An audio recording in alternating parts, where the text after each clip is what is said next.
Енді жұрт ойлап отыр. Ой, пырай, Америка келіп, бізден олфрам алатын болып, сирек жер элементін алатын болып. Сөйтіп Америка кесе Қазақстан біртіндеп демократияланып қалама деп үміттенді де. Жағымпазданып, Тоқаевты керемет дипломат деп мақтап, Қазақстан бейне Ресей, Қытай, Американың ортасында бір керемет көп векторлы саясат жүргізгендей мақтап тура солай естері шығып кетті. Анығындашы.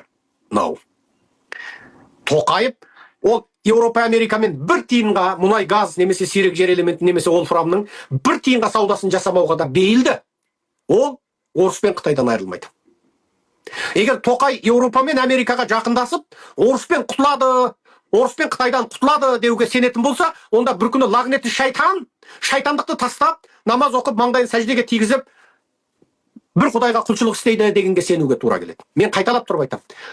Мынау Тоқаевтың, Назарбаевтың, Құлыбаевтың қылмыстық бандиттік қарақшылық жүйесі Еуропа Америкамен жақындасып, Орыс пен Қытайдың тепкісінен қазақты құтқарады дегенге сенгеннен гөрі, лағнеті шайтан сәждеге жығылып, намаз оқиды дегенге сенген әлде қайда ақылға, логикаға қисынды болады.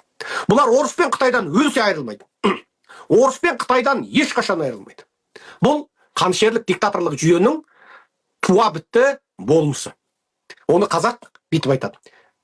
Иттің боқ жемесе басы ауырады дейді. Орыстың сасық қолаңсасын искемесе, Тақай Назарбайдың, Құлыбайдың басы ауырады. Себебі олар 77 ата-бабасынан құлдың тұқымы. Олар тәуелсіз еркін өмір сүргенді ұнатпайды. Олар тәуелсіз еркін өмір сүргенді қаламайды. Оны қазақ былай айтады. Иттің басын алтын табаққа салса, шоршып түседі дейді. Міне.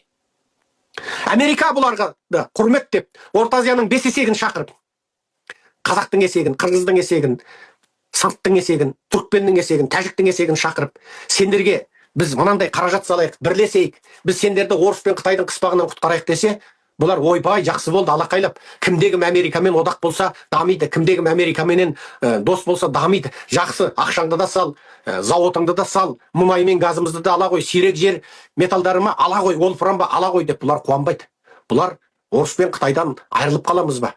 Америка мен Еуропа кірсе, Орыс пен Қытайға арқа сүйеп отырған билігімізден айырылып қаламыз ба деп шошиды. Бұлар демократия дейтін сөзге аллергиясы бар.